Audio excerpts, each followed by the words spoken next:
Bonjour peuple congolais, ça dépend à l'heure où vous allez Christian Boula bien membre peuple peuple souverain, combattant résistant révolutionnaire PNI. PNI est les politiciens non institutionnels. Sujet Oyo, Naselango uniquement deux personnes. Naselango donc c'est-à-dire Nache Kombo ya Blaise Boula, n'a pas expliqué pourquoi. Nache Kombo ya Thomas Louaka ministre ya occupation. N'a pas expliqué pourquoi. Nazali Kolobayango parce que Blaise Boula n'a monié na deux choses. Par deux fois même, à l'obi ba makambo oyo ngai na sipe na lobayango. Mais du moins, naza kolobabo pas pourquoi parce que azako cité mutu oyo yé mutu asaleki loko wana te. Peut-être a évité, mais du moins un intellectuel à ça nini même n'a travail à fin de cycle, mémoire, il y a licence comme il y a master et puis donc thèse à doctorat. On cite to sitaka batu oyo to tani bango. Na opesa bino ndakisa moko simple. Papa Wemba akufi. Blaise Boula leki na télévision à lobby puisqu'il est conseiller à ministre de la culture et art, donc feu Banza Moukalai. Blaise Boula a lobby que dorénavant date il y a mort ya papa Wemba comme date oyo ba o fête de la musique. Mais ngana lubango avant na saka ba émission na la vidéo na chaîne nga avant mort à papa Wemba. Ya eko lubango tant papa Wemba koufi quelques jours après. Ça c'est de 1.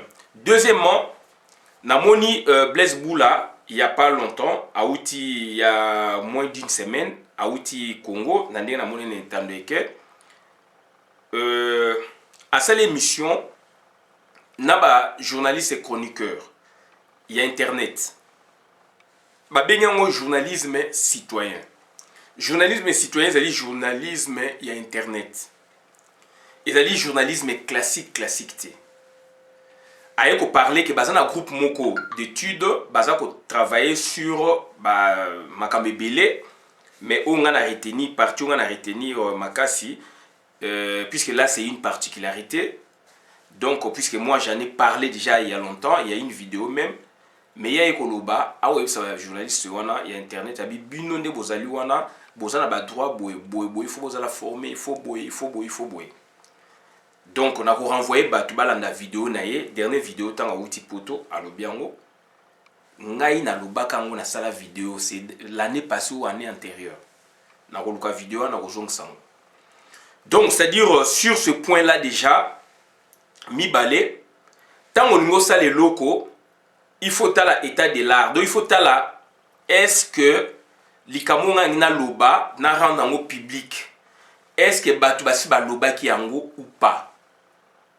Première des choses. Deuxièmement, au koki koye bate que peut-être batu basala ki yango.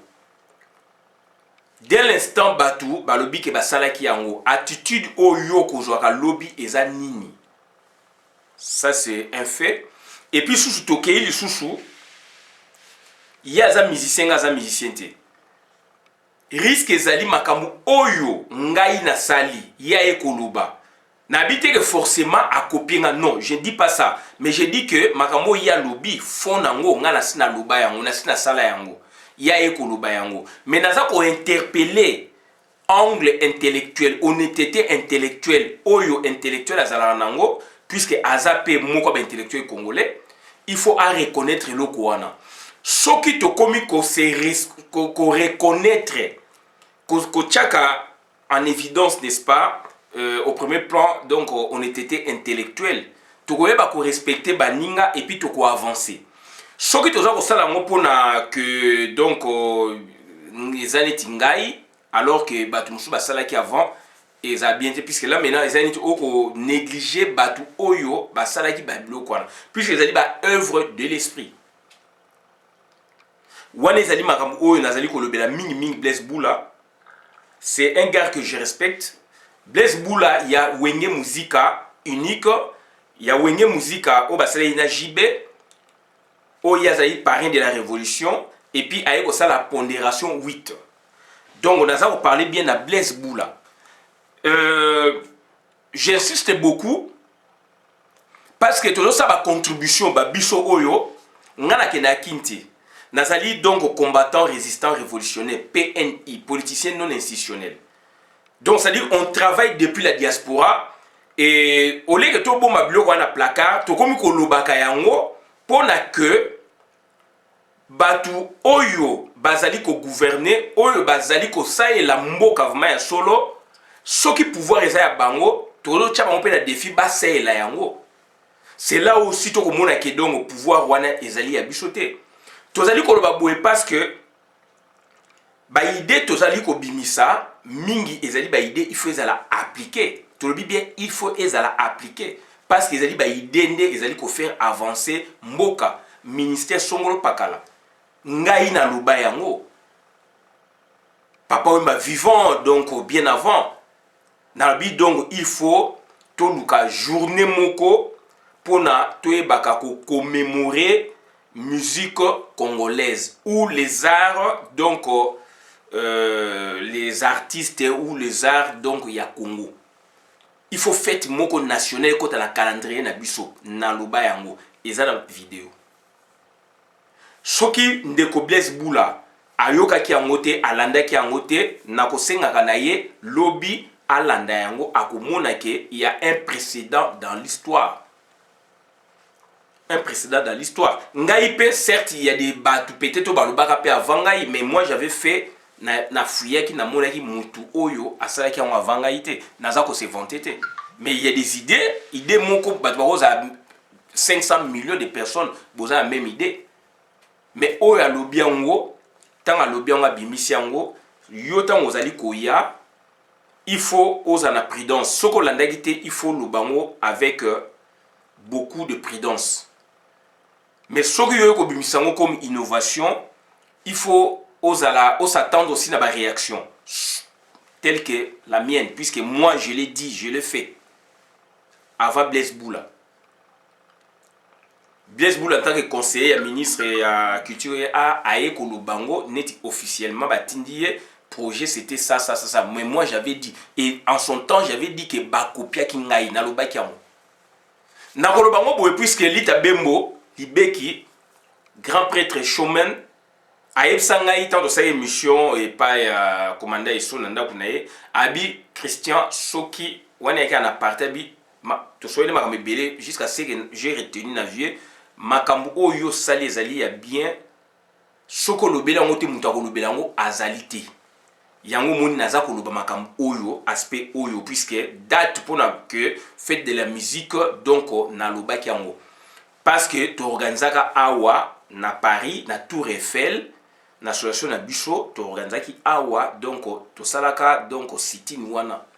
Et l'idée, et là kingai bongo, pourquoi pas na Congo un jour tout ça la fête de la musique. Tout ça la donc journée mo ya fête de la musique bien avant que papa Wemba kufa. Bango baye puisque internet ezali batu balanda on quand même donc na lobaka yango.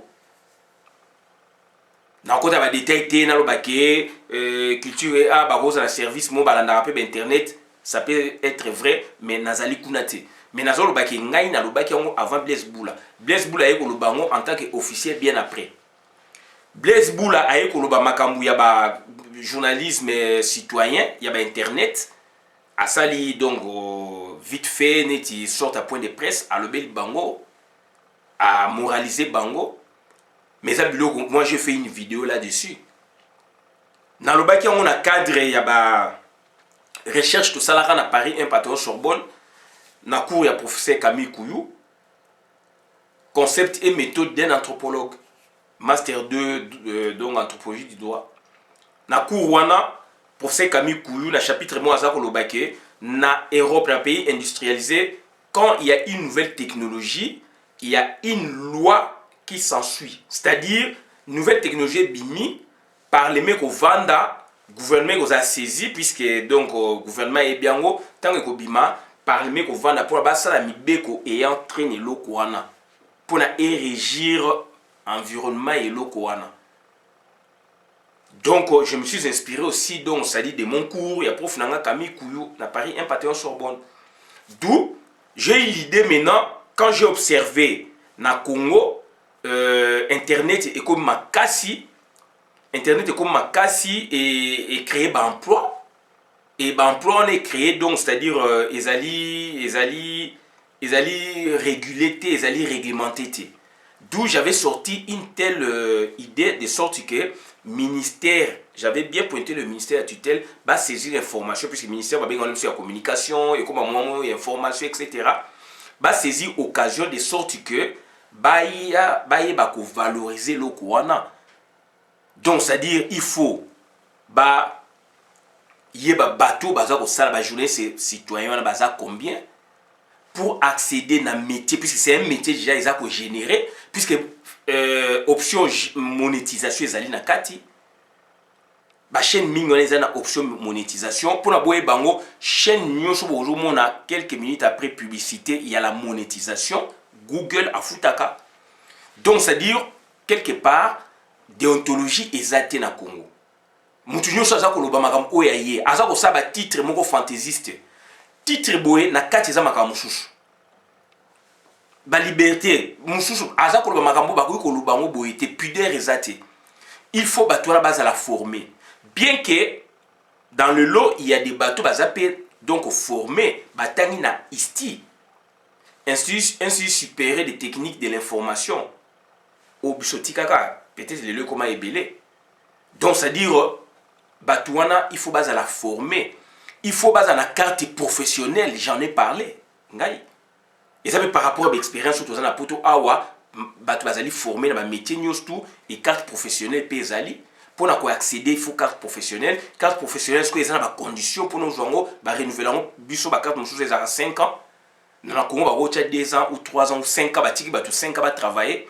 Dans l'entretemps, donc, carte on a payé, donc, social mabé, comportement mabé, ils ont côté à la casier judiciaire. Tant qu'on renouveler, avant qu'on renouvelle, social mbeba, il faut suspendre un magistrat. Donc, ça dit, on apporte beaucoup. Peut-être au monde puisque combattant combattant il y a des combattants oyo bazali na poto baza ko instruit bino rien que kaka donc to boy musique puisque fallait pour pas betati rien que kaka to boy musique c'est déjà une instruction toujours pesa munene na kati ya population na kati ya gouvernement et occupation balingi ba distribuer biso to bino nous on réfléchit sur pour la libération Congo. Donc voilà naye ko loba pour na Blaise Boula. Narosenga naye, c'est un intellectuel, donc nation ses alliés, tant on joue le logo quelque part, il faut citer Moutouana. Ngai so la joue quelque part, n'a cité. Je cite mon professeur Camille Kouyou, puisque après ça, cours à l'obéi boé, na joué ce qu'on a cadre monographie à Congo, je vis donc blog avec internet, journalisme et citoyen. Bah toi, comme le quoi, bah auto-entrepreneur, ils ont auto-entrepreneuriat, donc ils ont déjà na Congo. Et ça pour générer des recettes. Et l'État qui a un désordre comme pétro. Donc au moins à titre boué, ils ont collé na fond, na sujet. Et trop de bougeot besoin na kati trop etc. Tout beau été même la poto après tout le monde a une émission mais moi cadre moi qui fais la déontologie, il y a journalisme et citoyen, il faut pas créer un mot. On doit inventer des choses, on doit imaginer des choses. Ils n'étaient pas mondiaux car il faut y avoir des matières locales, les ministères et à tutelle. Il faut service mon à ministère à tutelle, bah créer bah multimédia wana, bah nouvelle technologie, journalisme et citoyen. Bilo quand il fait ça, bah formation fait ça nakati, puisque ça pour générer bah recettes. C'est comme les a moussala mouné les ali wana. L'État tika on wana des ordres des ali tout ça il faut l'État donc à réguler en dans le baki en il y a outil ko lobango sikoyo. Ba droit d'auteur ezali na kati ba droit boye za na kati ba bloc belé na kati. Donc to lobaki yango. Donc ça dire ça ba bloc mususu batu mususu ba ko sala chaîne et ça ba ko sala chaîne na ba partie ya Congo ou bien faut et ça maka na poto. Et ça ba question. Donc ça dit so ba créer bloc wana l'état vandi abani ko sala ba regroupement batuana ko travailler na bango etc. ko encadré métier wana na salango donc c'est l'année passée vidéo je pense et ça l'année passée Na salango, j'ai réfléchi sur ça. Ce qui debi année ôté et ça année passée. Na sala vidéo sur ça. Na robimisa yango na kolansa yango. Blaise Boula aye koloba yango lelo. Aza musicien maloba na ye et cause un impact positif et ko pénétrer ba point mingi recoin peut-être par rapport na ngai. Peut-être par rapport à ngai. Puisque le musicien au pas un impact, il a un impact dans les cas. Mais du moins, lui maintenant il commence à en parler et amplification au salama. Donc, c'est-à-dire, Batoubaoué, Baté et Bandaki quand Ezagi Boué, nous on travaille. Ministre et affaires foncières, dans la vidéo Ezali, je l'avais même retrouvé. Dans le donc il faut ça donc ça tribunal des affaires foncières. Ministre des affaires foncières, il faut passer au tribunal des affaires foncières. Dans le tribunal, il y a commerce et ali, tribunal, il y a boé. Donc voilà, il faut le tribunal des affaires foncières. Et il y aura des juges spécialisés en la matière. Puisque l'affaire foncière, mais il y a des hypothèques. Au lieu qu'on crédit, puisque vous avez un certificat d'enregistrement, dernier titre définitif où ils sont au Congo, certificat d'enregistrement. Donc, Mukanda, et qu'on permettre aux choses à besoin de crédit dans la banque où est bimi et belé pour le Congo. Au Kende, au hypothéqué, bah pétion bongo, aux a besoin de 20 000, 30 000, 50 000, ça dépend immeuble, valeur immeuble 500 000, ça dépend ma belé, valeur nango, aux a besoin nini, bah banque paye ça la crédit. Aux a la projet mon beau ça là hypothéqué durant 10 ans. Bah pétion par exemple 100 000 $. Tu peux faire des affaires, aux paye ça échéancier. Dans 10 ans, donc on peut faire beaucoup de choses. Voilà. On peut faire beaucoup de choses quand on a une affaire foncière, na cadastre. Na ba mapangu. Mapangu zaka teke bo mona ka ki na cadastre, vous ne faites pas teka ba mapangu tout ça, il donne fait longwa. Cadastre c'est cadastre ça na lien aussi na banque, na finance. Puisque vous avez ma belé na yo, vous avez un titre donc vous pouvez hypothéquer. Dans le Bakango, il faut passer là au tribunal, il y a affaire foncière, il y a une vidéo. Ils ont mis ça là, tout au tanga, puisque ça peut domaine nangai, na Congo, la salle qui est à peine à Paris, un patron sur la salle en na deux méthodes différentes. Il y a une méthode textuelle, juridique, fondamentale, côté donc méthode transdisciplinaire sur le foncier. Et en France, ils ont travaux, tout ça, il y a professeur Camille Couillou aussi, séminaire, Étienne Leroy, etc. Et en France, il y a 4 ans, donc tout le monde en France, Salinini, il y a le tribunal des affaires foncières. Pas la France métropolitaine, France, Awate, Paris, Lyon, non. France d'outre-mer, puisque France, Azali, donc, Azali planétaire. France, Azali, na Océanie. Na Océanie kuna so kena ba Nouvelle-Calédonie, ba Boé, ba Tahiti, France ezali kuna. Comportement ba bazana ngo kuna vieux, ba bazana ngo kuna ezali à peu près ndenge mona Afrique, ba coutume ezali ba nini, ba sala sikoyo donc au tribunal affaires foncières. Kuna ba ministère wana ezali, awa ministère affaires foncières na France ezate. Yango mona ba travaux musuto loba ke donc il faut lobby ministère moko et comment affaires foncières bo sangisi en intérieur puisque c'est intérieur. Ministère donc il y a urbanisme et habitat et il y a un intérieur. Donc ça dit ministère il y a décentralisation et réforme institutionnelle et un intérieur. Donc on aura un grand ministère fort et donc en son sein tokeneti il y a un décentralisation donc territoriale. Je vois l'entité donc commune puisque commune quand on développe une commune l'échelle il y a nation vous développez toute la nation. Ah, tout le monde a commune, ils ont voirie nango, ils ont boé, commune et tout le monde a HLM, banda kubatu, il faut louer.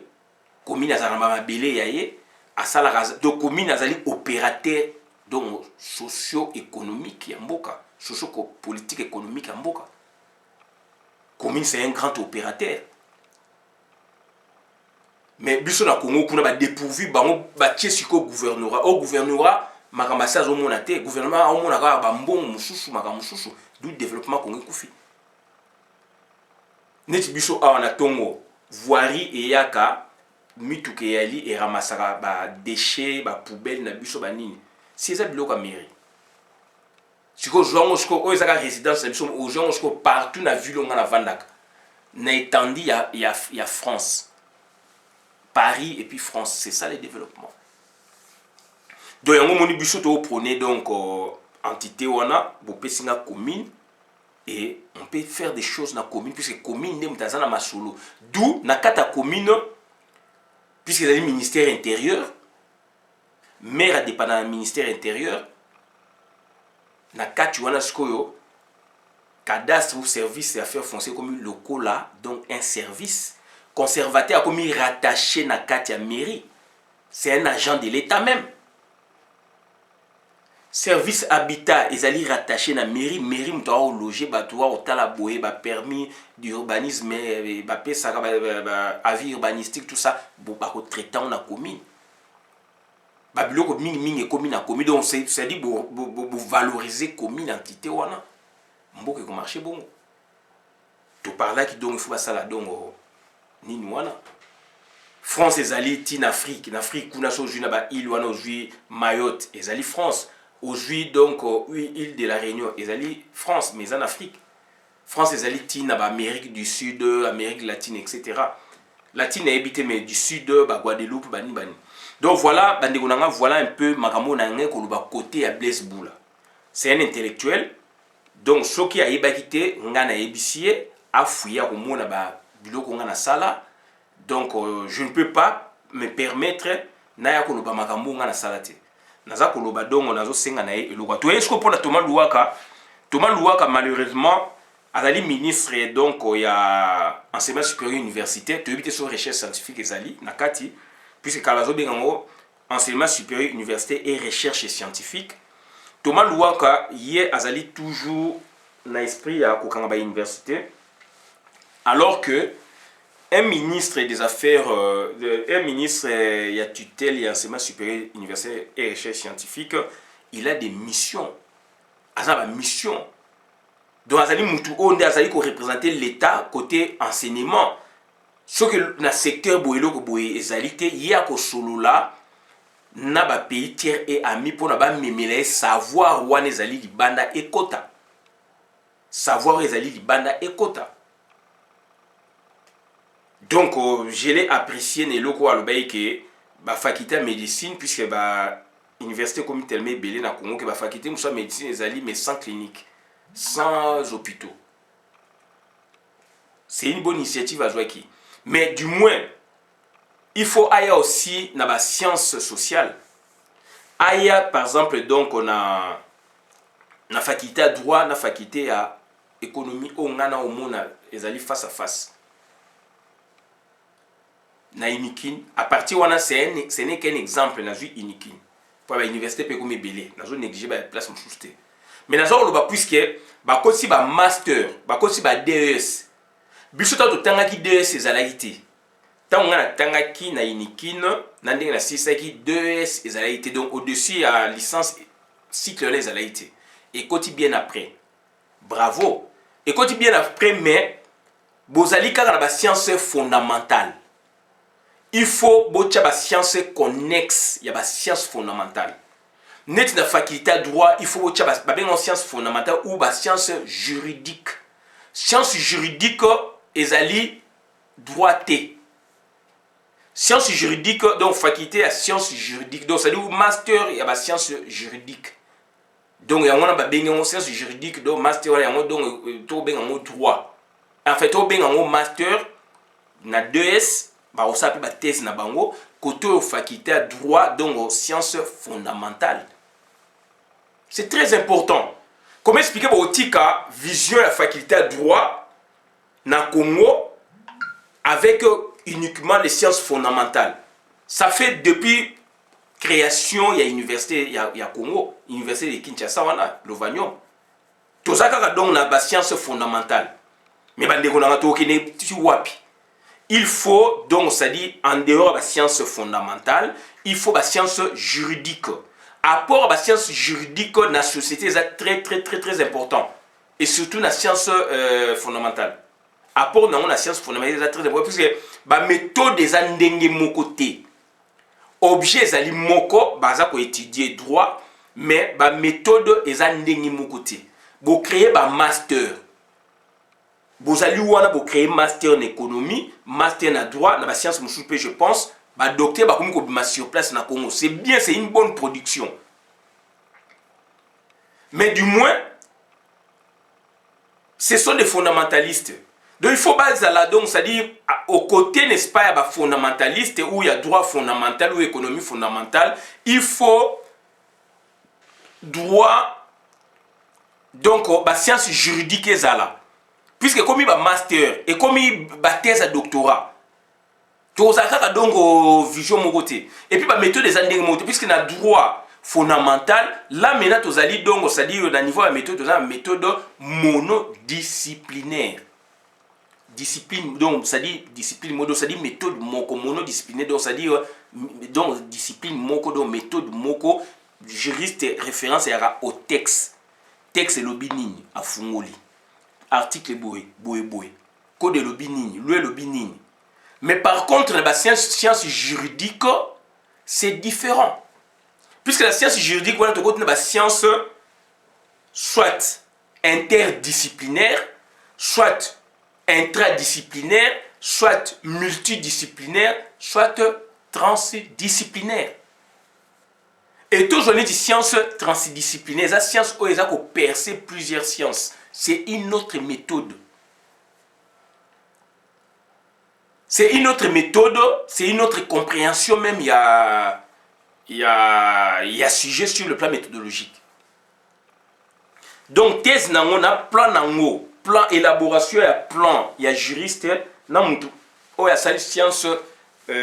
science juridique, et ça n'est pas la science juridique, là maintenant, méthode n'est dynamique. Bango, juriste positiviste, c'est le droit fondamental, méthode n'est donc horizontale. Ils superficielle, ils statique. Donc, la science, la sociologie, par exemple, la méthode multidisciplinaire, 2 ou plusieurs disciplines.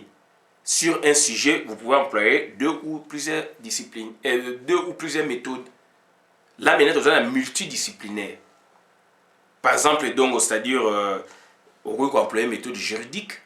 Ce que vous allez bloquer la méthode sociologique. Elle est multidisciplinaire. Transdisciplinaire, c'est quoi? Donc, c'est-à-dire, on dépasse, on décloisonne. Donc on enlève les barrières pour voir, aller au-delà même de la science où il y a autant. On a besoin de transdisciplinaire, ça a ouverture, ça a compréhension. Bilo qu'on a mis ça, on est les ministres à tutelle. Mais ministre à tutelle, les alliés ont s'occuper de ma camusou. Na Congo, bilo qu'on a égalité. Mais il faut qu'il nous appuie. Ah, chez nous, il y a déjà, on a instauré le master, mais il nous manque ça. Au Comeli, dans le cas de la coopération, au Comeli France, au Comeli Belgique, bah, tu es spécialiste. Au bout de 5 ans, vous pouvez faire 5 ans. Bah, il va former de première année master et côté. Il y a donc master et côté, il y a sciences juridiques, bah, côté, par exemple, anthropologie du droit, sociologie juridique ou du droit, criminologie, droit de l'homme, droit de l'environnement. Congo, ezali mboka ya environnement, droit de l'environnement n'est pas étudié. Vous maîtrisez le droit de l'environnement n'est pas étudié. Vous maîtrisez le ndengeni. Et grâce à la méthode transdisciplinaire, vous arrivez à ça la makambu mususu. Par exemple, tout j'en ai dans la cours, il y a deuxième année de licence droit, on a joué qui n'a fait professeur Kalachibang, n'a pas critiqué ma prof n'angate, bah enseigné biso malam, mais n'a pas parlé na ça là donc critique on a ça là, ezali donc contribution critique n'angai yangwana, parce que tout j'en ai du cours il y a droit civil de succession, régime matrimonial et libéralité. Toujours sur 2 semestres. Or, nous avons une expérience dans la méthode transdisciplinaire au Nazanango. Donc, c'est-à-dire, il y a une méthode de côté. Un juriste, puisque beaucoup recrutés à la base, juriste, pour ça, la méthode, la science, un juriste, ou a sali la méthode, Donc ce qu'on a bien fait, ça par exemple, cours net, il y a droit civil de succession, régime matrimonial, libéralité, à côté ça tel que moi je le conçois aujourd'hui. Premier semestre de on a ça yango, intitulé toujours yango, mais na ko benga yango normes communes. Na ko benga yango normes communes par exemple. Droit civil de succession, régime matrimonial, libéralité, normes communes, exemple. Et premier semestre, deuxième semestre, sikoyo, na ko benga yango normes particulières. Là maintenant, je vais parler donc c'est le droit civil de succession, régime matrimonial, libéralité, quand il y a artiste congolais. Quand il y a artiste congolais. Puisque artiste congolais, il y a droit d'auteur éthique à la. Le droit d'auteur, il usufruit. Il y a donc on a comme droit spécial. Côté, ils ont dit droit général. Donc, c'est-à-dire, je m'explique autrement. Droit civil de succession, régime matrimonial et libéralité, droit général. Donc, c'est-à-dire général. Partie générale. Deuxième partie, c'est-à-dire partie spéciale. Donc, droit spécial, il y a droit spécial du régime de succession, droit spécial de succession, régime matrimonial et libéralité. Première partie, c'est droit général de succession, régime matrimonial et tout ça. Et différence, c'est dans le contenu même. Différence, c'est dans la forme et puis dans le contenu. Puisque quand on voit la cas spécialement, il y a des artistes congolais, quand il y a des musiciens, quand il y a des artistes plasticiens, boé. Donc, ceux qui ont fait le droit d'auteur, ils ont géré un ndengeni. Bilo qu'on a donc na iniki nezate. Nazo le bango sérieusement, bilo qu'on a nezate. Et tous les pays, il y a des artistes, pour ne pas dire il y a des musiciens, bah droit na bango zoé bana bienté. Sokoda kuna ba aventure, ba boé ba aventure. Et sur le plan juridique maintenant, on est formé, mais on a des notions que, de base, de notions à droit fondamental. Si on a droit particulier, ce sont des spécialités. Oui, c'est qu'on approfondir autrement. On peut faire un exemple. Tu as droit de la musique. Ça, c'est un ouvrage que j'ai acheté. Droit de la musique. Sous la direction de Jérôme Huyer. Mais il y a, parmi les auteurs, vous verrez là plus bas, avec la collaboration de Célia Pinez, Master 2 de droit du multimédia et de l'informatique de l'Université Panthéon, Assas Paris 2. Voilà. Donc, quand est-ce que Bissot au code ça n'a à Botan? Quand est-ce que Bissot au code ça biloko? Alors qu'on s'est dit, droit de la musique. Alors qu'on s'est dit que tous les pays, tous les pays, il y a des artistes et des musiciens. Dans l'entretemps, nos juristes à nous n'arrivent pas, ça je le dis, ne maîtrisent pas ça. Ne maîtrisent pas ça trop bien. Toye Awa, droit de la musique, ouvrage, mais en quelque sorte, le Congo aussi a pensé en 1986. RDC, protection des droits d'auteur et droits voisins.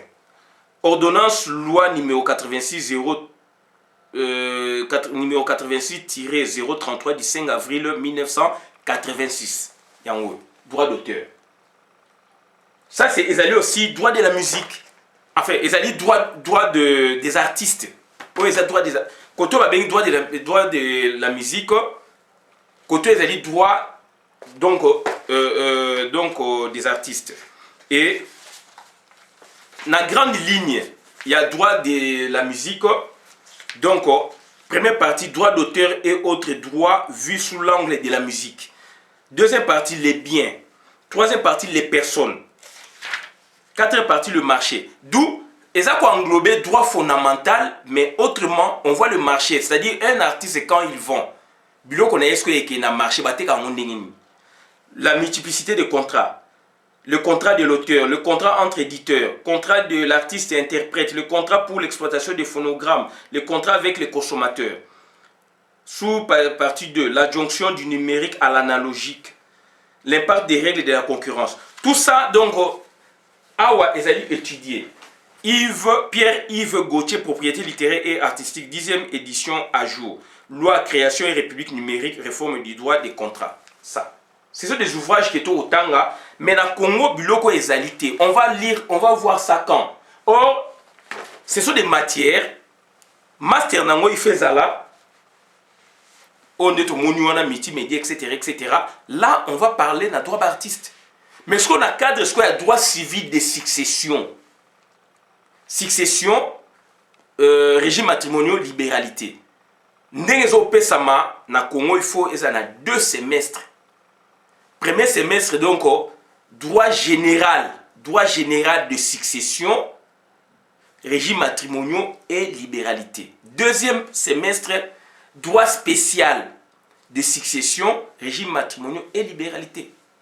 Si vous avez une norme commune, mutu azo sala musala na ya kufi mutu normal akufi ndenge ni succession sala maka ndenge ni liberté ko sala ndenge ni régime matrimonial nango ezali côté ezali ya ba artiste régime matrimonial nango ezana ndenge mususu côté on parle de l'usufruit des droits communs côté l'usufruit spécial côté conjoint donc conjoint survivant spécial conjoint survivant il y a droit commun donc ma particularité ezali. Mais ce sont des matières, ce sont des spécialités. Biloko wana muta ko changer programme wana zanani. C'est le ministère. Ministère donc il y a tutelle. A oui peut ko pesa ba injonction.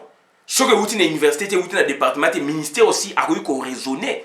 A oui ko travailler na ba pays tiers et amis ba France ba Belgique pour bata ba cours na bango technologie avancée. Est-ce que droit ezali ko suivre na Congo? Droit toza ko pesa na technologie ndenge za avancée. Est-ce qu'ils allaient suivi? Droit à la téléphonie, est-ce que dans le Congo, ils allaient? Ils allaient avoir une spécialité. Comment c'est un grand pays? Comment expliquer aux choses que ça on va rassembler? Mais Thomas Loua Kazali Moutali Bossa, ça où il a qu'au Kanga à l'université. Dans le cas de Verkis, avant qu'il y ait une science économique, Verkis, c'est un vieux que je respecte pour le boulot qu'il a fait. À lobby, suite à conflit, il y a un Kalongo, à lobby que Azali en tant qu'éditeur, Azali a 3000 œuvres. Depuis à ça l'édition. Est-ce que 3000 œuvres sont revenir à Verkis jusqu'à nos jours? Est-ce que les musiciens na biso na kada Sokoda, est-ce que les œuvres après 50 ans et tombera dans le domaine public de l'État et comme à l'État? Et ça yo éditeur, et ça yo artiste. Après 50 ans œuvre et tombera dans le domaine public de l'État. Puisque 50 ans les années donc auteur ou co-auteur ne basali ko exploiter. Ça dit son œuvre il y a avec 3 auteurs Mora Koufi donc Mora Koufi donc et bani ko compter mais ba mususu bazali non vivant bazana droit ko bénéficier mususu a Koufi donc après 50 ans héritier na ba komi ko bénéficier après 50 ans mais mususu même ça Koufi avant ba héritier na bani ko consommer avant oh kuna susu a Koufi après donc tout ça est-ce que Verkis tanga zo bazana 3000 œuvres? Est-ce que Verkis attend à Eloko Oyo? Et ça, un cas parmi tant d'autres. Dans le temps, il y a donc article 80 puis 81, il y a loi, donc c'est-à-dire loi, il y a protection des droits d'auteur et droits voisins, ordonnance loi numéro 86-03 du 5 avril 1986. Et Zali Botangango. Article 80, domaine public. Durée de protection, section 2 d'abord, article 74, section 2. Durée de protection des droits patrimoniaux et du domaine public. Durée de la protection des droits patrimoniaux. Article 80. Domaine public. À l'expiration de la période de protection du droit d'exploitation, les œuvres artistiques, littéraires et scientifiques tombent dans le domaine public. Article 81. Le droit d'exploitation des œuvres tombées dans le domaine public est administré par l'organisme national chargé de la gestion et de la protection des droits d'auteur. Je me répète.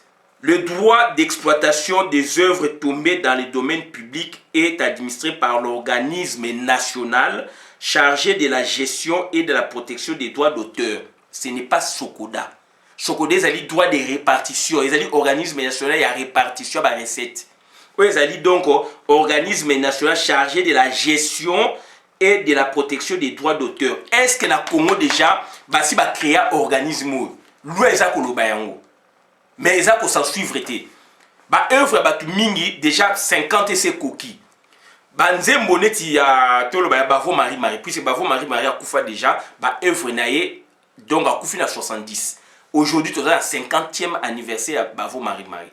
Chaque famille à Bavo Marie-Marie, bazale ko bénéficier de droit wana. Donc année l'an 2021, ba œuvre mieux sur Bavo Marie-Marie, famille naïe, ba héritier ba ko exploitant au sous-souté. Normalement, il faut tomber dans le domaine public de l'État. Et maintenant, il faut un organisme national qui créer yango. C'est prévu. Est-ce que est-ce que le ministère va pousser, donc l'État va pousser le Salam? Tous les gens Tino Barrosa. Tino Barrosa a koufi une époque nini. Musicien congolais. Tino Barrosa a koufi na époque nini. A koufi donc certes avant 70, avant 1970. Bah œuvre news tout il y a des musiciens donc et Bimaki avant 1970. Donc en 2001 bah et voilà donc bah ko exploitant on soutien na ba individu donc na ba successeur na bango ba héritier na bango éditeur ou pas, puisque successeur de ba droit donc droit il y a droit d'auteur, ils ont forcément appelé le Souba na tela blongo. Tout le monde on a bloqué Johnny Awa. Il y a un droit spécial, il faut Thomas Loua Kande, il faut asa la bloc wana eya. Mais azo qu'il n'a pas distraction. Donc durée, surtout total la durée. Donc la durée la durée de la protection, tout ça. Voilà, la durée de protection des droits patrimoniaux. Article 74. La durée de protection accordée par la loi aux droits patrimoniaux sur les œuvres littéraires, artistiques et scientifiques s'étend à la vie de l'auteur et à 50 années civiles qui suivent l'année de son décès. Donc, il faut, donc, comme est-ce que pour la binopi bana héritier beaucoup moins et qu'on a la procédure normale, il faut investir. Voilà ce que tu côté na droit commun, côté des droits spécial, des successions boué, libéralité, etc. Donc, c'est-à-dire, Netika Bavo Marie-Marie, c'est explicite. 51 ans, donc 50 ans, donc, bah, droit, on a. Banze moi Bavo Marie-Marie, Bimaka, on a déjà, les lois à Koufi, na 70, 50 ans, en Ouyo. Na 2001, il y a les V2, comme il y a l'État. Bah, monsieur, nous sommes à Koufi, donc, avant 50, bilo qu'on a comme il y a l'État. Bande qu'on a, est-ce que vous êtes bien? Ce qui, par exemple, Bavo Marie-Marie, ça y est, chanson. Na monsieur Moussoussou et que il y a Koufi na 50 na 1970 ba monsieur bazati lelo ba droit ya bana bavon ba héritier bana kate ba héritier bavon et Koufi, mais o ba sala ni œuvre aza vivant ti lelo a ko bénéficier so ka Koufi na 80 ba héritier na baza encore na 40 na baza encore na 10 ans et tika encore na 10 ans, etc. C'est ça les calculs. Est-ce que bloc on a Congo maîtrisant? Donc, il y a une science connexe et quota, un master et quoti, tout ça, un droit fondamental, tout ça, économie fondamentale. Il faut une économie, donc, c'est-à-dire connexe et quota, sociologie économique. Et quota na faculté à sciences économiques, puis c'est faculté à sciences économiques, c'est fondamental. Sociologie économique, ils allaient en Nanterre. Ce qui est normal, à Rosola, na ba cause ya France, à Bengsi, yango ba spécialiste, 5 ans de coopération. Première année, bah, former Bino ta master. Deuxième année, troisième année. Déjà, à partir de la deuxième année, j'ai mon défendre des thèses. Donc, 4 ans ou 3 ans, vous aurez des docteurs en la matière. Après 5 ans de coopération, Sili, Batouana, Bazui, Relais, Mbokekei. Puisque il y a des droits oyo, congolais, au Tangi na Congo, Bilo Kwana, Ezali, mais aux gens moté, mais, oye na Bapoto Boye, Milinga. Même, juriste Ming Bazali, qu'on a critiqué Bangote. Ba téléphoner bimi ba boye mais baza ko traiter en mot, mais baza les spécialistes forcément puis c'est vaste et puis c'est compliqué ba doit être beleza doit être vaste et tout monde moni awa, mais il faut moi feeling on est là un juriste toi tangi na droit fondamental akoye ba toujours ko déceler, mais quelque part heureusement ba difficulté puisque les spécialistes ni loko boye été na bien sûr c'est comprendre na critiquer mutu monte, mais na ça la contribution critique na zo obligé na sala yango l'économie la donc c'est-à-dire régime et la idéologie régime na biso ezali nini régime il y a prédation bazo ya biloko ya prédation bazo ya biloko ya pillage to moi mboka na biso ndenge sami na ba pillage ba prédation etc. Régime ezola nango bolanda code minier bazo changer ba code minier pillage eza na kati ya code minier boye eza na kati bolanda ba code forestier biloko eza ka ba chinois ko kota ba bodon ça dit pillage ba donc ça dit ba légaliser yango na ba mikanda ya mboka donc idéologie koti na kati ya ba buka mboka na ba code ya mboka voilà et puis donc économiste méthode na ezalaka donc boiteuse pour qu'on pallier la situation il faut la sociologie économique ezala sociologie économique ça dit yes quoi ça la méthode mi balé sociologie et puis donc économique ou transdisciplinaire mbalamoko. Donc c'est lui là mutuana soboye naye a travaillé à kolaksabino makambo économiste pur à ça comme on a été. Ezali en apoto. Donc voilà bandi konanga makambo naye koloba donc naye koloba mingi Blaise Boula naza osenga naye c'est quelqu'un que je respecte. Nous on a fait le boulot peut-être il y a mon qui a monté mais à ces ressources on a fait le boulot. Tout le bac avant hier, deux choses qu'on a évoquées et c'est prochainement il faut ailler banner ni na osala puisque moi je parlais dans la vidéo qu'on a ba chroniqueur nga ça ba vidéo pour la buzz c'est ça la vidéo pour la société pour le peuple na ngai balanda ba yeba so ba yeba ki lobité ba oyeba yango na zonge ta ya évoquer ngo ya za musicien na zonge en plus ya za musicien akoloba ba ko yoka ye mais nga na loba ki yango déjà na ça vidéo ezali Makamou ya journée pour donc commémorer n'est-ce pas anniversaire il y a artiste congolais musicien il y a le bac en autant papa m'a confirmé ngana le bac en avant tout ça problème na faculté à droit donc il faut pas que la science connexe vous voyez la méthode transdisciplinaire la méthode donc multidisciplinaire interdisciplinaire intradisciplinaire etc. Puisque la méthode la science fondamentale de ça monodisciplinaire, c'est méthode moko, référence au texte. L'économie fondamentale, donc méthode nango ezali moko donc ezali boiteuse même. Et ce sont des catholiques qui avaient vu ça. Bango asala qui donc droit et sciences politiques. Et ben en 2009 et au kufa en 2014, ba bomaki pourquoi? Et c'était ça la bonne vision pour na droit ya Congo. Sciences connexe c'est la faculté catholique. Dans un ouvrage il y a la faculté catholique. Dans un ouvrage oui, dans un ouvrage quelque part. Donc voilà, on a un na vidéo, madame la communauté, merci.